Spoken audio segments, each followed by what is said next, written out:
hardly do that with the New Testament writings.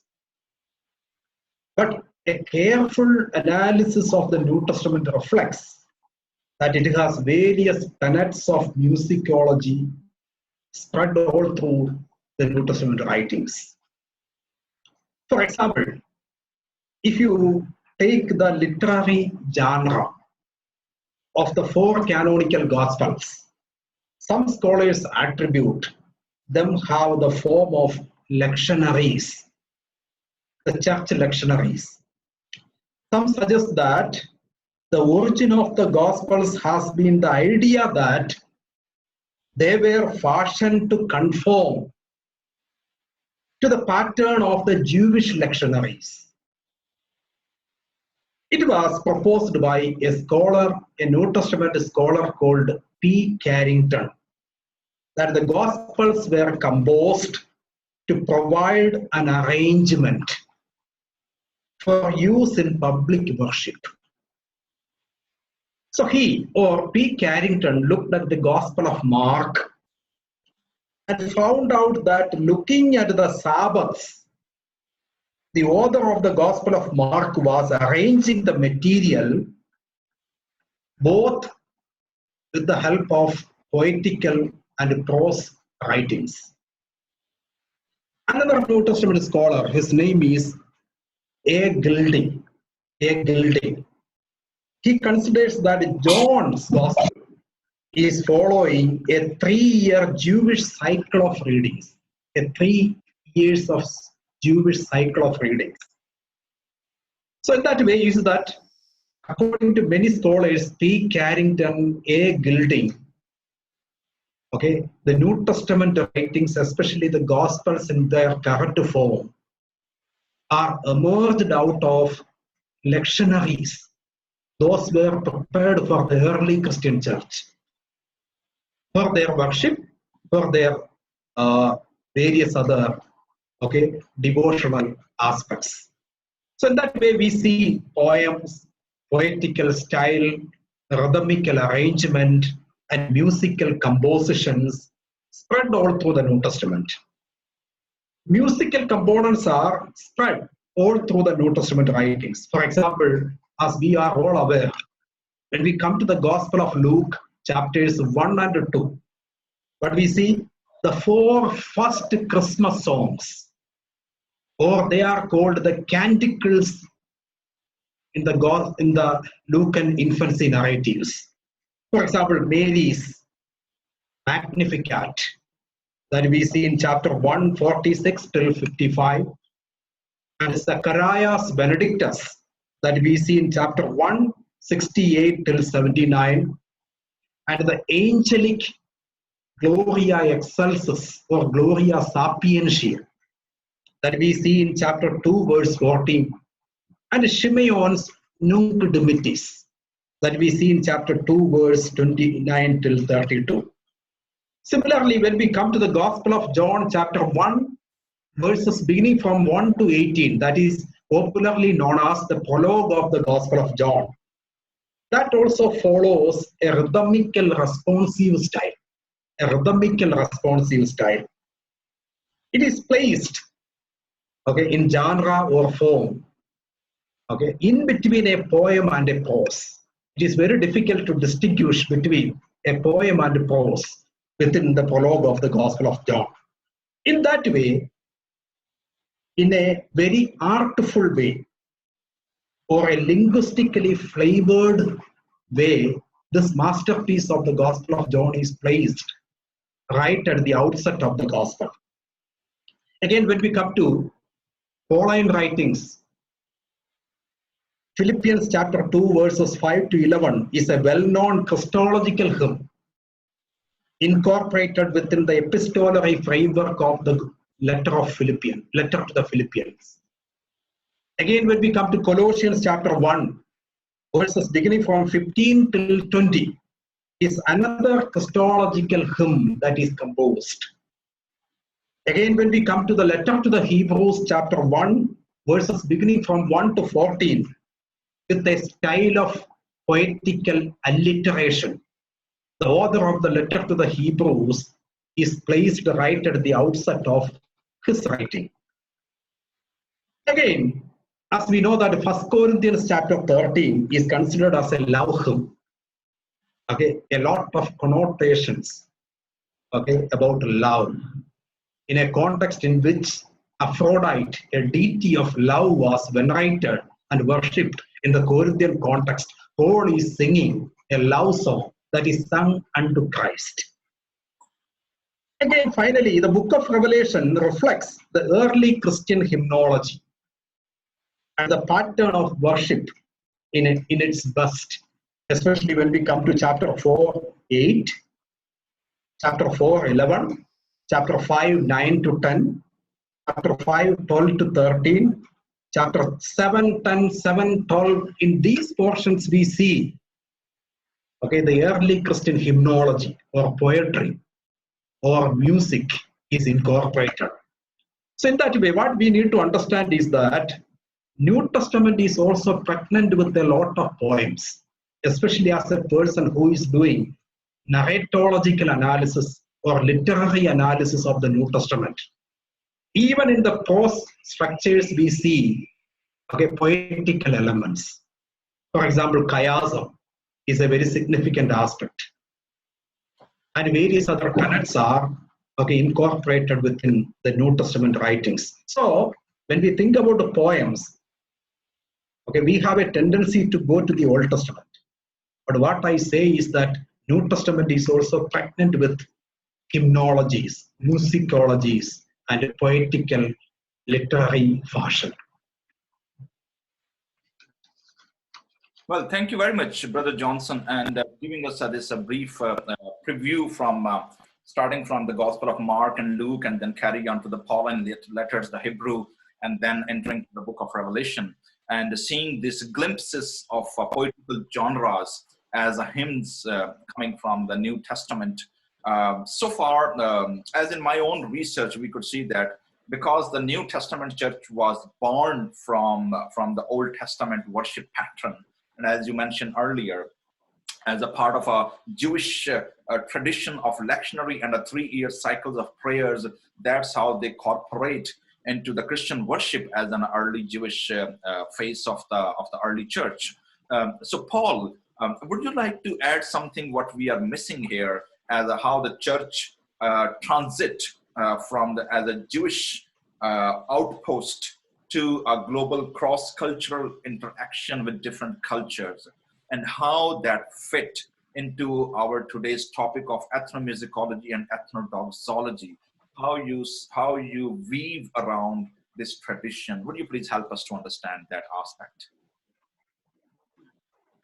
In the New Testament, it tells us to sing with psalms, hymns, and spiritual songs, and scholars have debated what those three terms mean for many years, but the Psalms is pretty clear. The songbook of the Jewish people was also the songbook of the early church. Within the context of India, I like to listen to the psalm singings by Neil Kant. He is a very popular composer, worship leader, recording artist in South India. He's released probably more than 20 albums. Some of them also feature his wife and daughter singing. It's contemporary music in Hindi, and I think he's done at least 30 of the Psalms to contemporary music of India. They're very easy to find on YouTube. Anil is A-N-I-L, last name is A-A-N-T, for that name in quotes and psalm, and that will pull up 20 or 30 YouTube videos. And I really appreciate what he's doing to popularize the use of the Psalms in the contemporary South Asian church in the Hindi language. And then when that passage singing psalms, hymns, and spiritual songs, the songs make me think of the bhajan tradition of India, which is a usually a repetitive call and response song that's been in the Hindu culture for thousands of years. And over 100 years ago, some Christians in India started using that song form to hold Christian content. They're usually not scripture songs per se, and I don't know of any that are based directly on the Psalms, but they are praise songs to members of the Trinity, and using a lot of poetry. One of them says something like, you are an ocean of love, we're thirsty for one drop. And there are many people doing bhajans with Christian content. Today this is especially popular outside of the formal church tradition, what is called the Yeshu Bhat movement, where people, for various reasons, may not connect with a big urban church, but have home meetings, following this model called the satsang, truth gathering. And in those, there would be a lot of bhajan songs. These remind me of the New Testament command to sing songs, alms hymns, and the spiritual songs are one another. Well, thank you, Paul. Yes, go ahead. In the India context, a lot of music, a lot of creativity, both in music for the church and in music used outside of the church. Well, thank you very much for relating these three terms which Paul mentions and to the Ephesians 5:17 and then Colossians 3:17, where he weaved these three terms: psalms, spiritual songs, and songs. In Pakistani context, interestingly, they also translated in Urdu Bible as Zabur, which is the Arabic word for the psalms, and then Geet. Geet is the more common plain song, which I could relate with the folk song, and also Ghazal or Ruhani Ghazal. Ruhani actually spiritual Ghazal, and Ghazal is a light classical form of poetry, came from Persia, but also as well as now has a separate genre in a singing style as well. So all these three terminologies, Zabur, Geet, and Ruhani Ghazal. So this is actually weaved in the Pakistani context also when we talk about New Testament ethnomusicology, how it relate to that. But thank you, and especially in Indian context, as you mentioned, these two names, Anil Kant, he's a very famous and well-known gospel singer from India, as well also Satsang. Yes, that is a perfect, I think, example of seeing in an Indian context these terms which coined in the New Testament. And bhajans. I was reading a book, I think there was a research on a paper which presented by an Australian scholar about the history of bhajans in Indian context, and especially how they use that bhajans. And especially interestingly, which I am observing in these days, especially month of Ramadan, while the whole our Muslim world is fasting, and they are consuming a lot of religious music in these days. And what fascinates me, which is influencing now Pakistani culture also, it is how they both crossing the sacred threshold and entering into a social arena. How that happening? Somebody, and I have also watched on YouTube, mostly it's from Indian Muslims. They are adopting famous Bollywood songs. And on that, but although sometimes it sounds funny, especially those who has watched these Bollywood songs, and hero and heroine are dancing and some romantic song and all this. And when you see somebody religious singer in a religious gathering singing the same melody, and only they change the text, and that is sometimes say, what is this? It's totally counterintuitive. As a movie lovers, you see that how these melodies are crossing sacred and social threshold and weaving it together. That's happening in Pakistan also. Also, Pakistan is very rigid and very strong conservative Islamic context, but adopting these Bollywood songs, it is becoming a norm now. So, Brother Johnson, when we come to understanding of a theological perspective and a New Testament perspective after having a review of this poetic and musical genre, how can you see how they relate to the witness and the mission of the church in your perspective? How can they help, and how can they develop a tool actually to engage in that context? So again, very excellent question, Eric. Yes, the New Testament musicology is derived out of the social and cultural realities of the people, as we all are well aware. Even in the first century, the musicology of the New Testament is derived out of the cultural and social realities of the people. For example, take the Lucan Canticles. A woman who was suppressed in an androcentric society rejoices in the Lord.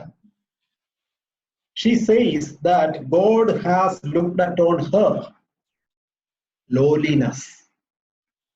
A transfer of order is happening in her situation. The elevated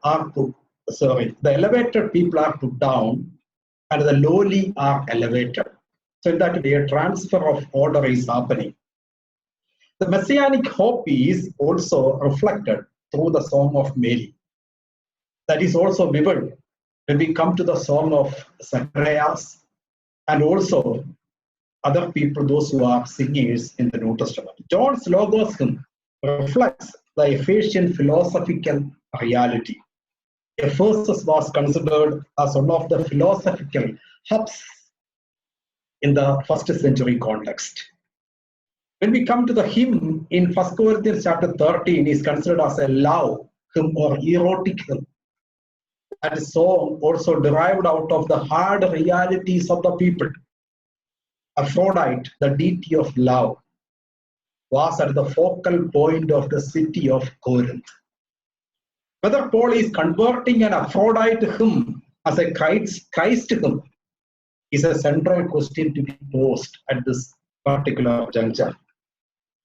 One of the New Testament scholars, his name is Paul Anderson, considers Philippians chapter 2 verses 5 to 11 as an exemplary Christological hymn. It would have been an early Christian hymn, maybe in the liturgy, that Paul would have incorporated while he was writing the epistle.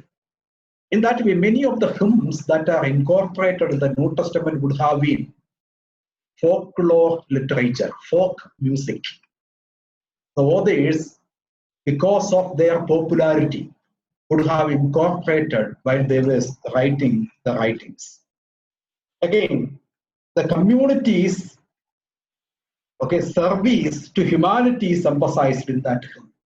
So Jesus, as a servant of God, is fulfilling the mission of God in this world.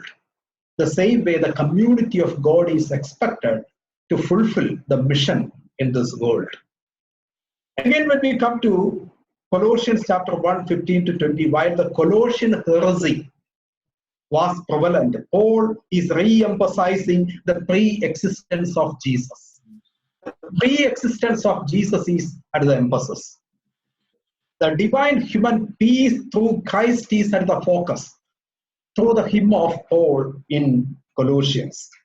So in that way, what I wanted to say is that from the mission and missiological point of view, these hymns are the first century hymns. Those are incorporated in the New Testament are cross-cultural, ethnic, oriented, and they are reflecting the human realities. Especially in the book of Revelation, the glory of the Lamb of God is reflected in the context of emperor worship and persecution against the Christian community. So that core reality, the ethnic aspect or the cultural aspect is reflected in all the hymns that we see in the New Testament. The ethnic realities, socio-political aspects, cultural realities are amply reflected through all these New Testament writings. So in that way, when we think about a mission, when we think about a ministry, when we think about a music, okay, those are derived or reflected from the perspective of the cultural, ethnic, and core realities of the people. So those are reflective when we read the New Testament hymns, the music, and the rhythmical prose, and various other literary genres that are embedded within the framework of the New Testament canon. Thank you, Eric. Well, this is fascinating observation, Brother Johnson, because generally when we read Bible, we generally read it from a theological perspective, and we miss actually the cultural, the linguistics, and also even artistic expressions into that that context. That's why reading Bible in our own cultural context is so much important, especially this concept about the Mary the Magnificat and the concept of the redemption of Israel from the tyranny of the Roman Empire, and then raising lowly.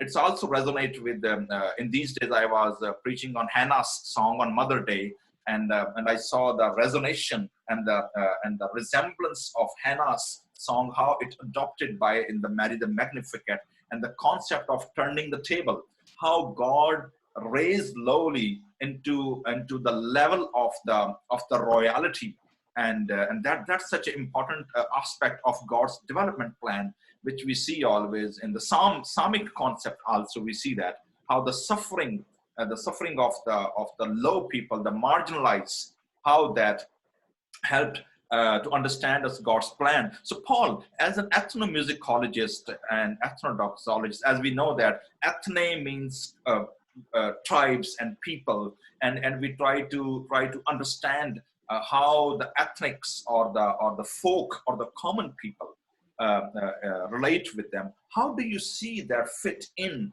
ethnomusicology, the understanding of the both? Actually, first explain us what is ethnomusicology, and then what is ethnodoxology, what's the difference between them, and then how it cooperate with the divine mission saga, and how it reflects through the prism of mission in our 21st century. Thank you, Brother Eric. Ethnomusicology as a scientific discipline really started with the beginning of sound recording, which was around 1890 something. Before then, you could hear a song only once. People would try to write notation for it very, very quickly. It was very limited what you could do.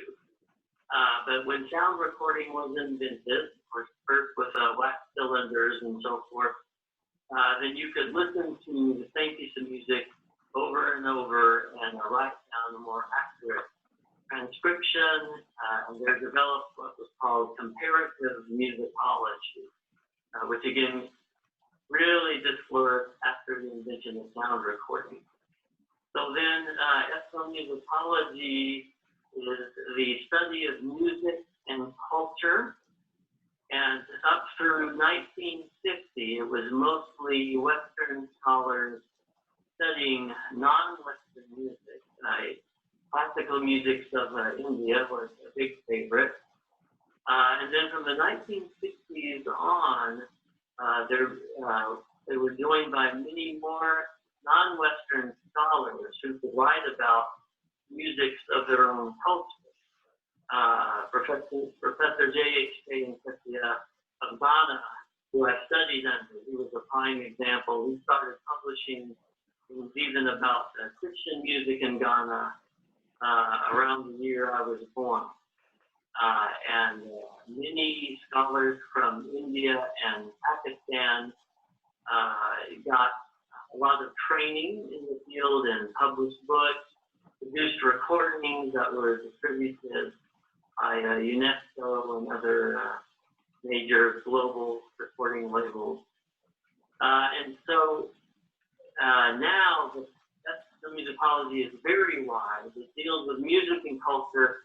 It can deal with music as an American bluegrass show or UK church services or rap music in East Africa. There's ethnomusicology studies of all those things and probably 1,000 more. So now it's very wide.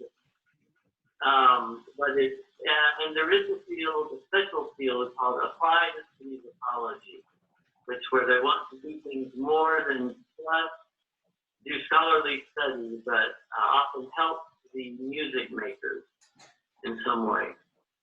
Ethnomusicology is more recent. That term was created by David Hall in the 1990s, taking the same prefix of ethnos, people group, and doxology having to do with worship. You can say it's a study of worship of the world.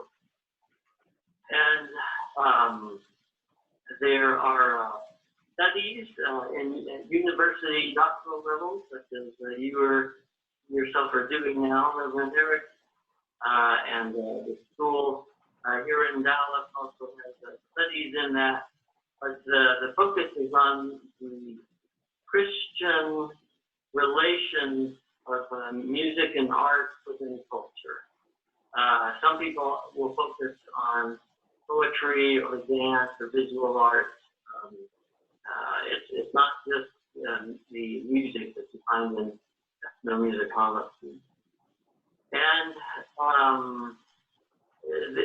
some people take the view, some people will use it for evangelism, church planting, and then also people will have a wider vision and say, we want to use local art to promote the kingdom of God, which of course is not only evangelism and church planting, but it might connect with having food security, having clean water, having good health.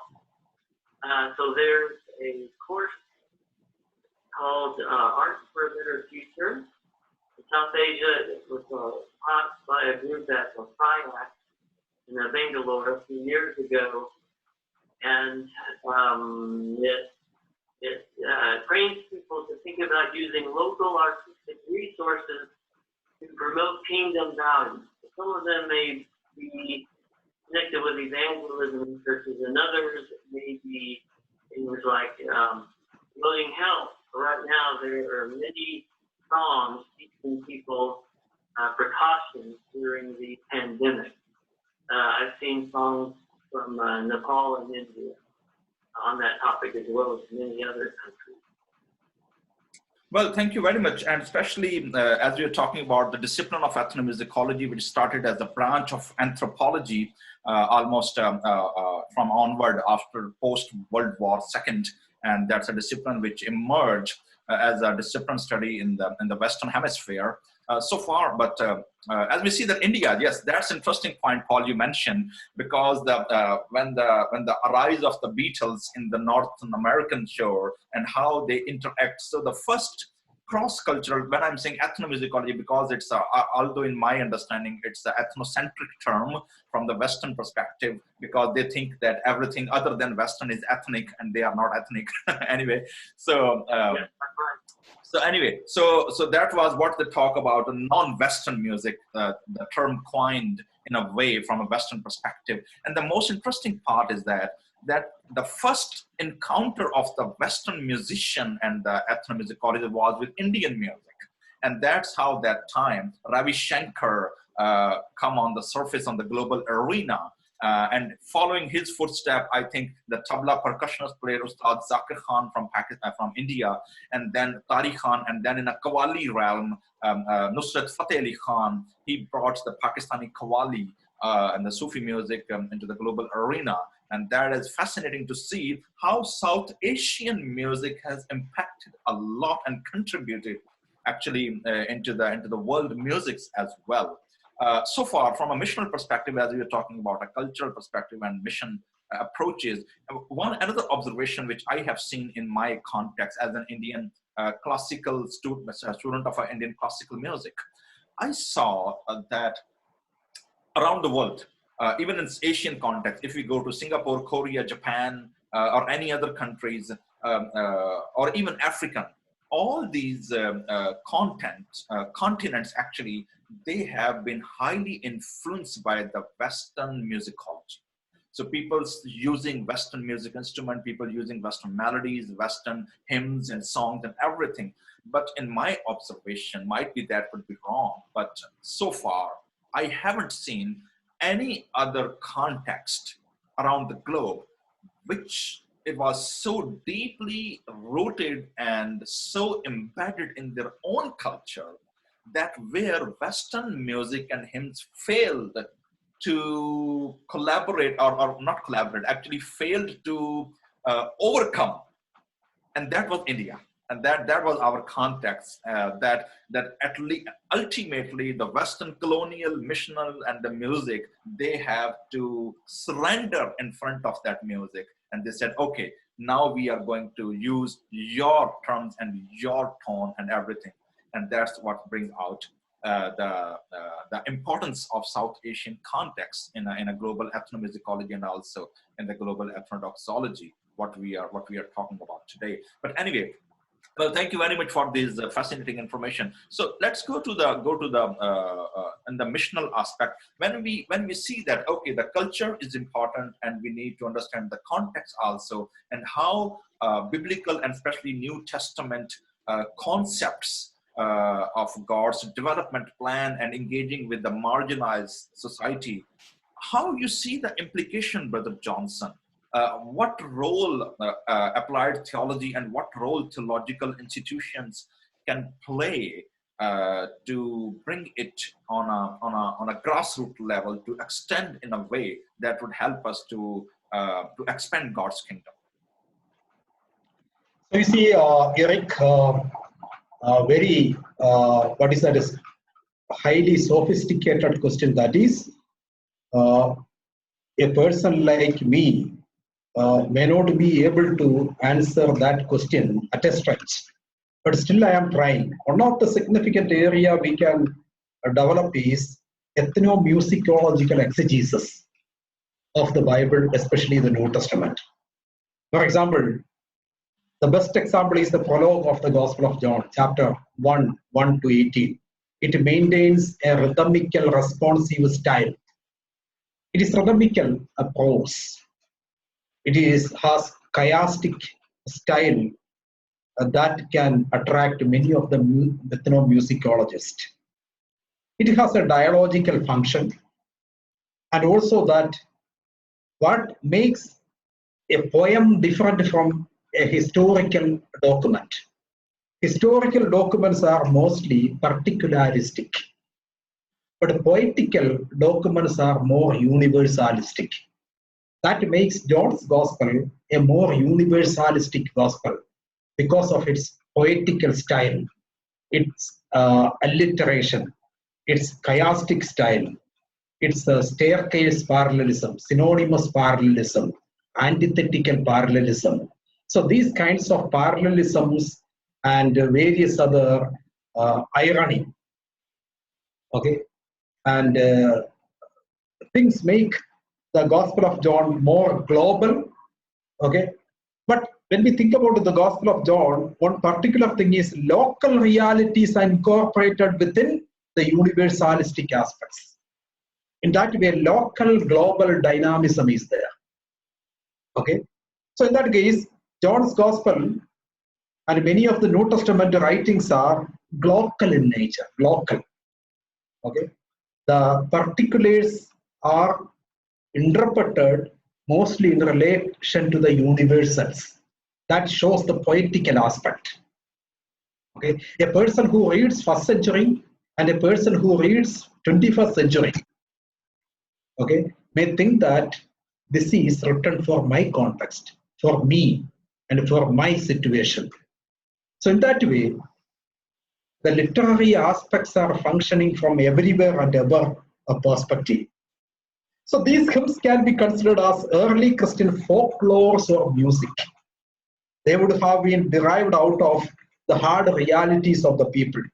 So when we come to 1 Timothy chapter 3 verse 16, a fantastic poem is incorporated there.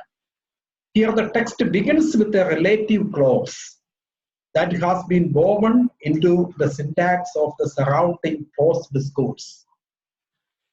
That is one of the standard features of Greek poetry. The rhythmical pattern is obvious in that particular poem. It has 6 clauses. All the 6 clauses are developing in the same fashion. For example, is that the fashion of 6 lines of parallel passive verbs followed by an ain, followed by a dative construction. So that is poetical. Okay, the same standard, the same style, or the same meter is maintained there.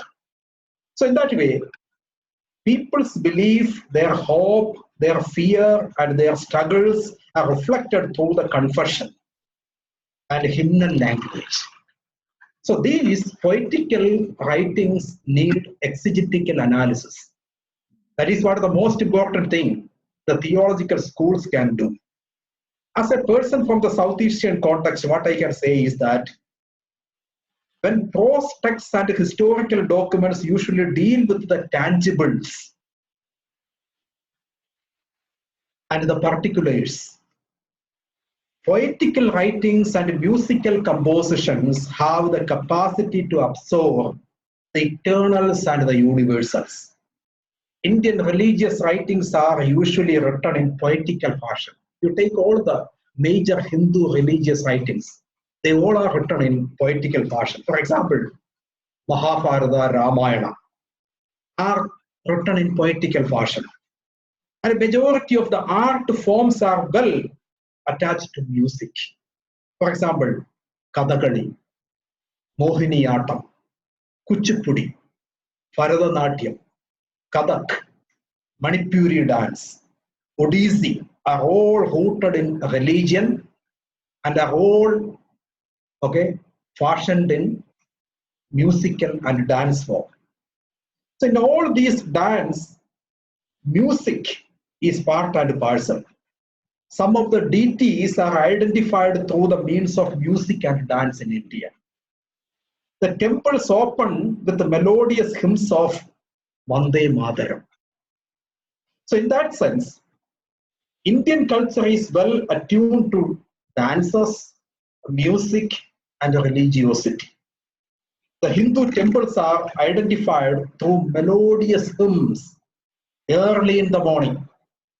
The Sikh Golden Temple in Amritsar always has religious chants and music all through the day. That means music is part of the ethnic and cultural identity and reality of the Indian people, especially the South Asian people. The readings of Ramayana and Mahabharata are conducted in marriages, death and bereavements, and other significant Hindu events. The Christological hymns in the New Testament paves way for many churches in India to compose hymns and music in highly devotional flavor in the Indian setup. The hymn writers incorporate both the biblical and the Indian realities in the composition of the hymns. The Bhakti songs of Christianity in India is a unique musical genre that incorporate biblical axioms, human struggle, religious devotion, Christian values, and divine virtues. As they are ethnic in form, they take human struggles, feelings, anxieties, and emotions together. As the New Testament authors incorporated all these elements in their musicology, the Indian Christians incorporate the Indian flavor in their Christian musicology. So in that way, in the process of mission ministry, the element of music has a significant role to play in India, in particular, and South Asia in general. Well, this is Thank an you. interesting observation, Brother Johnson, because as a student of a music and a composer and songwriter, the mostly question which I have been asked is why we are using mixed notes, major and minor, together. Because whether you are in a happy mode, whether you are in a gloomy mode, and how that emotion played by the raga system. Like in Indian musicology, we see that our whole raga system is engaged with the nature. Actually, first of all, it's nature. We have rain ragas, we have monsoon ragas, we have day, night, and the afternoon, all 24/7, whole year is weaved into that raga system. Not only the nature is weaved there, but human emotions also weaved there. How the bhavanas, which I call the Indian word, and the jazbat in our Urdu or Persian word, how they interweaved like the Bhat Khande, the first actually who person who write in the treatise of the Indian musicology, and a couple of others classical treatises. They divided human emotions into 9 categories. But there are more than 9. We know that there are lots of human emotions. We can see that in the emojis. The emojis, modern emojis, they are myriad of modern emojis. So I see that how did emojis represent ragas also, the different human emotion. Now coming to that perspective, when we enter to the Muslim context, which is more Pakistani, I see that the same, because Pakistan was part of India. So the culture, the context, food, and the emotion, and the crisis, and the situation surrounding it's same. Only border cross, and you enter in a different scenario where the morning start with the azan, a call of prayer from the mosque, the minarets, and then the whole day, then from the fajr, then the Zohar, then the Asr, then the Isha, and then the Maghrib, and all these 5 calls of prayer coming down from the minarets. Along with that, the recitation of the Quran, which is also of sound pitch art, the proper science developed in Islamic tradition, which they called tajweed, which is again a different connotation. And I was watching a video where one of the muazzin means a person who called prayer. So one of the muazzin, I think it was some Middle Eastern countries, he was sharing the different melodic tones of how each prayer call has been divided and differentiated by the melodious structure of that call of prayer. We, those who are not aware of that tradition, we think the call of prayer is same, but that's not same actually. It actually have a different melodic structure. And in the same way, I see, as I was talking about the month of Ramadan. So Ramadan is a month where we consume myriad heavy loaded religious music, and then in my own understanding, in my own research, there are 5 or 6 major categories of non-canonical, non-mosque music, which our Muslim community around the world, they consume a lot. Like if I give just few examples, like Hamd, which directly go to God, Allah. But again, the Naat is which directly go to the praise of the Prophet. Then the Sufi Qawwali, then the Sufi Sama, and then again, if we come to another major category from the Shiite Islam, which is the Marsiya and the Noha, and these are all which also weaved in our own Muslim context, which represent the people's attitude, people's behavior, and their response to the religion. And then we come to the social arena. We are living in an oral context, and this oral context, even in Pakistan, tragedies being responded by the song. When there was a tragedy in Pakistan, when school kids were attacked by Taliban, so the Pakistani establishment and the army, they produce song for the nation to console them.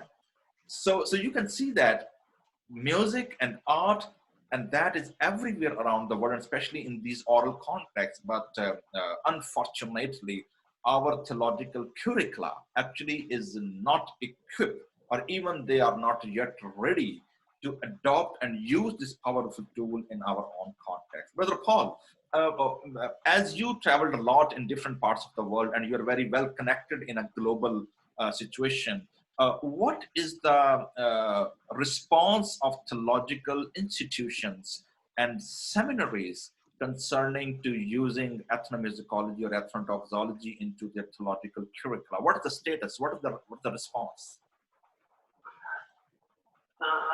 Well, to some leaders have had the idea for a decade or more and are willing to try it, even to host classes in it. At some schools, it's a very novel idea, and it's threatening because in many places, churches have their own established rules, their ways of doing things, and their own ideas of what is suitable music to worship God.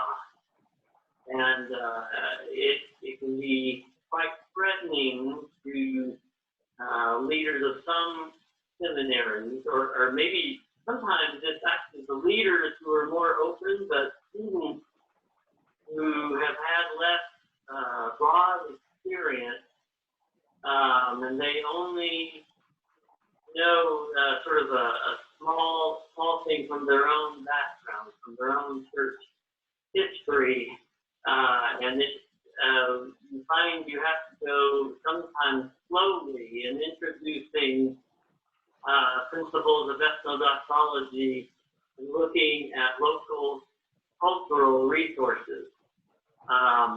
In quite a few countries, people have said everything of the local culture is evil. It cannot be redeemed.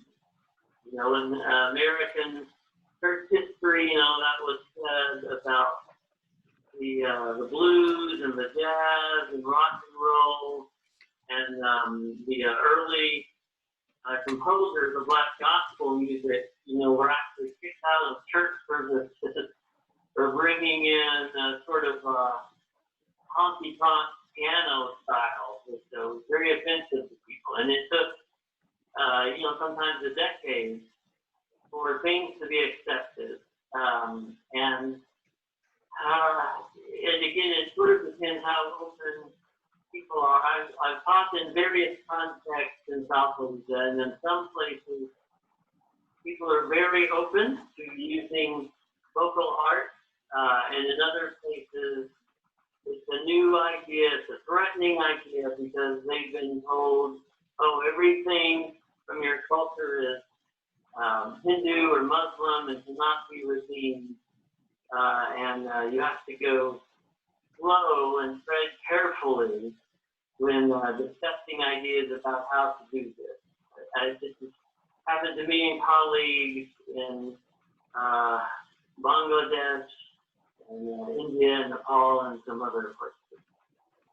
Well, yes, I agree with you, because even when I was teaching a course here in Azusa Pacific University here, and then in my global interaction with different students and ethnomusicologists, even in Pakistani context, I have seen that pushback actually from sometimes not only from students. So like I give you example, one of the Chinese student, I was in my class, and because they were not Christian actually, and I was sharing with them because their pentatonic scale which they play on the Chinese music, and I was telling them that how it relates with our pentatonic Indian raga, and even in the Irish melody, the pentatonic Irish melody, you know, all this, how they weave together and how God is using. And they were saying, oh no, we are not Christian and we don't see in this way, and our religion is different, and that is we see as our heritage, cultural heritage, not as a part of the worship kind of engagement. Brother Johnson, as Paul talked about, and in my own personal experience teaching global music into the academic arena, how can you see the challenge, the pushback which come from a Hindu background believer or a Muslim background believer or from an animistic background believer, when this says that, oh, we don't need to go back to our culture, although we studied that New Testament, and even God's plan is entered in the cultural context, and how powerful tool is that, even this is a prophetic, I think that, because we see all the prophetic schools starting from the Samuel, prophet Samuel until the Elijah and the Elisha, and even the tabernacle of David. The most powerful way of expressing, receiving the prophecy and expressing and sharing was music and dance and all this cultural aspect. And so I think it is a prophetic practice to engaging with this cultural and musical art. But so far, our theological institutions have not seen and engaged with this prophetic tradition. How you see, as a New Testament scholar, what perspectives could convince theological curricula to revisit and revise and add and give a proper status to our culture and ethnomusicology and worship and music art into their theological curriculum? What do you think? How can we do that? Thank you, Eric, for that very pertinent and significant question. So when we think about the theological curricula or the theological system in India or in the South Asian context, they have to yet think and reconsider about the inclusion of musicology and ethnomusicology. Though exceptionally a few people are engaged in writing dissertations and theses, I didn't see much emphasis on that. But when we look around the system, you see Christian witness, mission, and evangelism are our priorities. In that context, the student should be trained, okay? Because music can be a significant tool to be used in the South Asian context from the point of view of the Christian witness, mission, and evangelism. Our context is significant for us in that point of view. Our context is musical, rhythmical, poetical, and enchanting in nature. The Christological hymns, with an emphasis on the life realities of the Matthean, the Markan, the Lucan, the Johannine, and the Pauline communities, are needed to be honored. So that way, in the theological system, when we study the Matthean community or Markan community or Lucan community, the Johannine community or the Pauline communities, we need to emphasize how the folk literature, the folklore, or the musicology, or as I have rightly told at the beginning, the lectionaries, okay, those were utilized by the authors during the composition of their writing. In both the Indian and the biblical communities, ethnic, contextual, and cultural realities were given significance. Contrary to this, the church music is sometimes and mostly emerged from the Western missionary culture. Okay? So the church should emphasize ethnomusicology as the major priority in her worship and in her liturgy. The majority community of India called Dalits, and their voice should be incorporated in ecclesial music. Drum beating was one of the cultural practices of the Dalits. Drum beating was one of the cultural practices of the Dalits. Sitting down and worshipping was also a Dalit way of paving devotion. The northeastern tribal communities pay much significance for folklore and music. Ethnomusicology derived from life experiences, culture, clan, tribe, and tradition is part and parcel of their lives. Group dance is one of the significant elements of the tribal culture in the northeastern Indian context. They practice bamboo dance, dance around the fire, alongside of cultural music during festival seasons. The Hornbill Festival of Nagaland stages colorful mixture of dances and melodious music. A merge of biblical and South Asian musicology may give a new genre that can foster Christian witness, mission, and evangelism in the South Asian context. The Adivasi communities of Rajasthan, Karnataka, Odisha, and Maharashtra are fond of lovely music. Through music and dance, they express their joys and sorrows, hopes and devotion, anxieties and sufferings.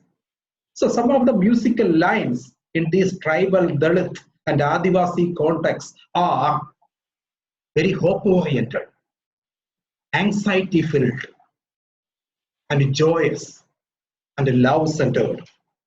As the early Christian community expressed their hopes, sorrows, sufferings, and anxieties through ethnomusicology, a merge of biblical and Indian patterns can place a new model in the contemporary context. So in that case, the theological seminaries and the theological institutions and the universities in India, in South Asia, and across Asia should take up this challenge, and in their curricula, they should bring the elements of New Testament musicology alongside of the cultural musicology, so that students may be trained so that in their Christian witness, mission, and evangelism, okay, they can take this tool as a significant tool so that things may go according to the system and the customs.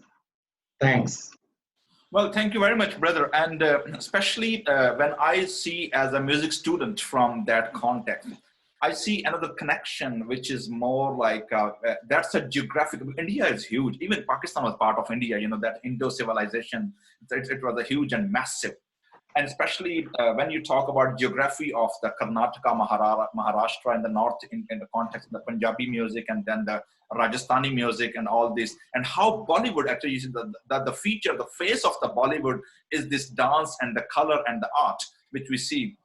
In Pakistani context also, in a musicology, we see there. Another connection which I see, especially in the biblical term, is the concept of musical gharanas, the families actually, how they're keeping the tradition of the gharanas. So that gharana is not only show the authority and the authenticity of that music, but it's also the continuity of their profession. And how not only the geographical area which represent them, but also how their musical style, how they play actually, how they sing, how they share the note.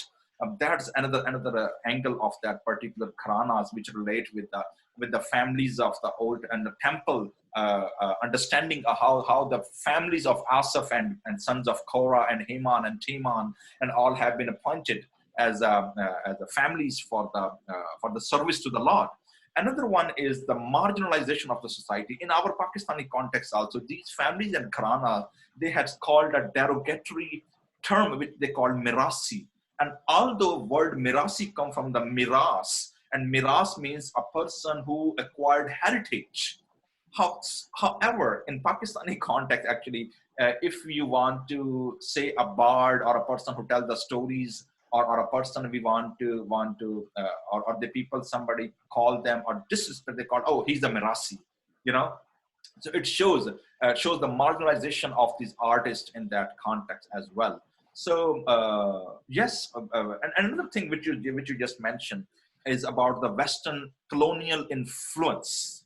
Our seminaries are dependent as a remnant of the colonial era. We are highly influenced by the Western theology, the Western mission models, the Western liturgy, everything which come to us through our Western counterparts as our daughters or sister churches in that context. And I think this is a time in the post-Christendom in the Western arena also. We need to understand that we need to give a proper voice to our brothers and sisters from these contexts, especially South Asian contexts. It will help. It will help through this conversation. I'm expressing this desire and a dream actually that our cultural context, our seminaries, when they realize that how much important to develop their cultural context, their contextual theology, their missional hermeneutic, and everything which is their own context, it will detach the stigma of the Western outpost, and we will receive a proper respect and a shared heritage that we belong to that soil. We are not product of some 100 or more than 100 years old something. We are sharing each and everything from that context. And I think, in my perspective, cultural, music, sound, folklore, stories, dance, art, this is a bridge, this is a platform which connect us and detach us from the Western influence and connect us in our own context. Paul, as a Western American white male ethnomusicologist, can you share your experience when you go and see, and how you relate with that, and what is your suggestion for the theological seminaries and the theological arena in our context? How can they revisit their curriculum and give a proper status to the art and the music in their own theological understanding? Thank you, Brother Eric. I find that it's less helpful to come in and say, for me, especially for me as an outsider, to come in and say, you should do this, you should not do that. You know, that's just neo-colonialism. And so it doesn't work for me to strongly say you should replace what the early white people told you to do with what I'm telling you to do today. And that's just a joke. It's ridiculous. That make us all laugh. But what I try to do is present using local artistic resources as one option to add to what they already be doing, maybe Western music, Western instruments, and things like that. And say, have you considered making a Christmas song in this style where people talk about God making new things? Or, you know, some cultures will have praise poetry for royal persons. I might say, you know, look at this psalm which has verses praising God as the of all queens. You know, I wonder what it would sound like if you put some of that into your language and into your music style. And I try to present things just as potential alternatives, options that can be considered along with what is already existing within the church culture. And then also sometimes talk about bridging from local culture and church culture. Those can be so very different, and people may have a very strong and vital identity within their church culture, you know, and sort of throw out the baby with the bathwater. Sometimes we talk about making bridges, and sometimes we talk about is there any music or art form that is inherently evil? Does Satan own any music? And you know, there are Bible studies you can look at about that. So those three approaches can help when teaching people in any culture, I find. Well, thank you very much, Brother Paul. And as our concluding remark now, I would like to invite you, would you please give your final thought and remarks, any suggestion or anything which our viewers, and especially those who are as a practitioners or those who are as a scholars or those who are in an influential job or a post, what can we say to them as our concluding thought? Brother Johnson. So thank you for this wonderful meeting. that we could come together from different parts of the world on a common platform to discuss about this very significant topic. So what I wanted to say is that music is the language of all the people, all the time. Whether in first century or in 21st century, people were expressing their emotions through music. Music can move our hearts and our minds, and it has the potential to transform societies. A society without music is flavorless and static. Above all, music engraved in cultural realities, emotions and sentiments, sufferings and problems have power to liberate.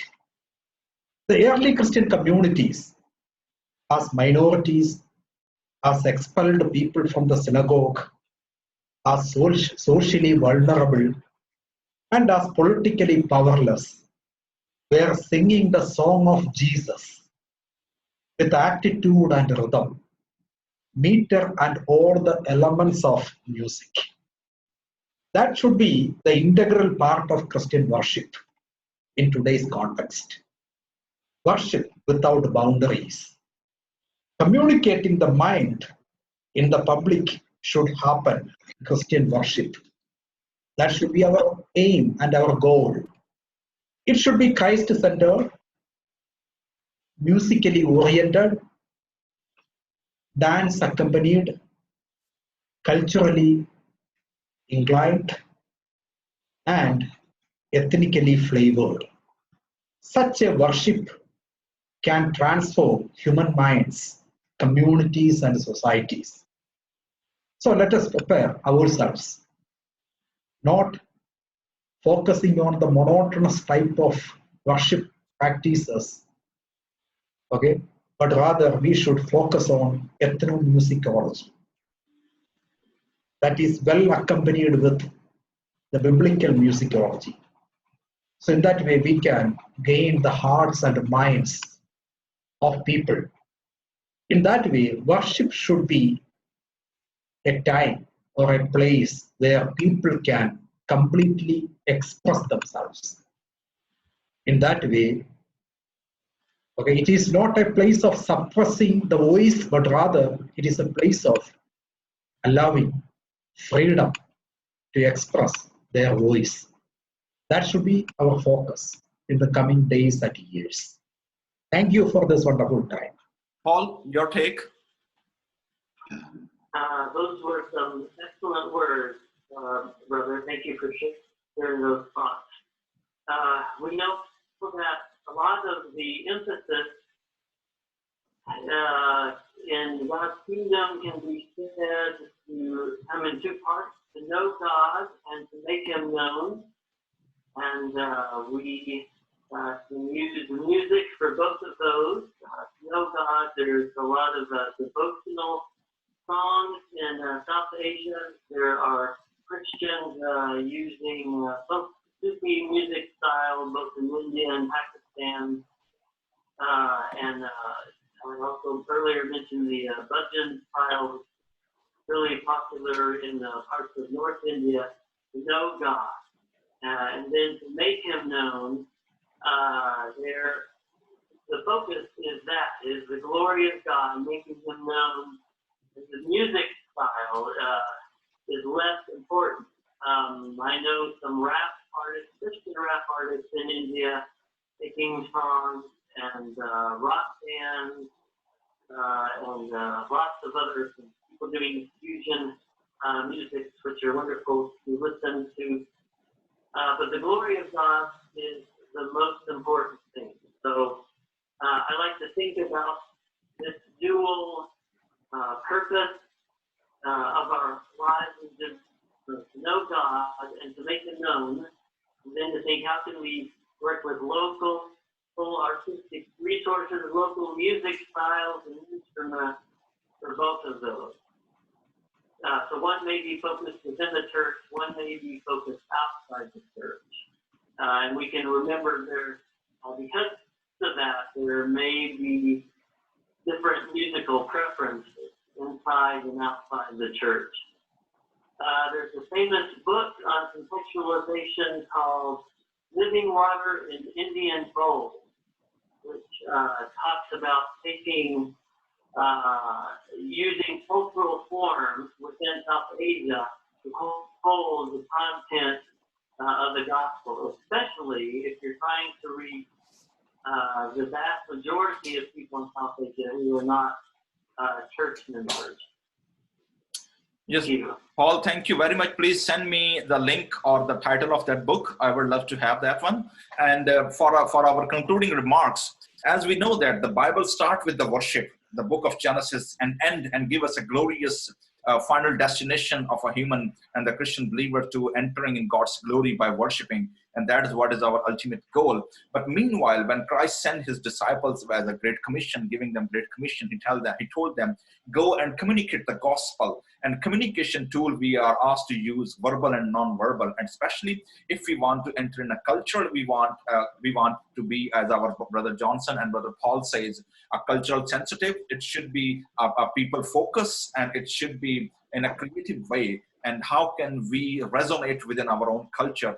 Our musical and artistic expressions are the befitted avenue and a communication tool which can help us to engage to the marginalized, to the people, and resonate the New Testament understanding of the ethnomusicology and the music, where God is all working and he's using his church, his body, to continue the ministry which he has given to us. May God bless you all. And we hope that this conversation and these insights from these seasoned ethnomusicologists, scholars have been helping to you. And if you please watch us more, we are bringing more programs such like this with the cross-cultural conversations and issues which we need to discuss. May God bless you all. Thank you very much, and be safe in this COVID lockdown. God bless you all.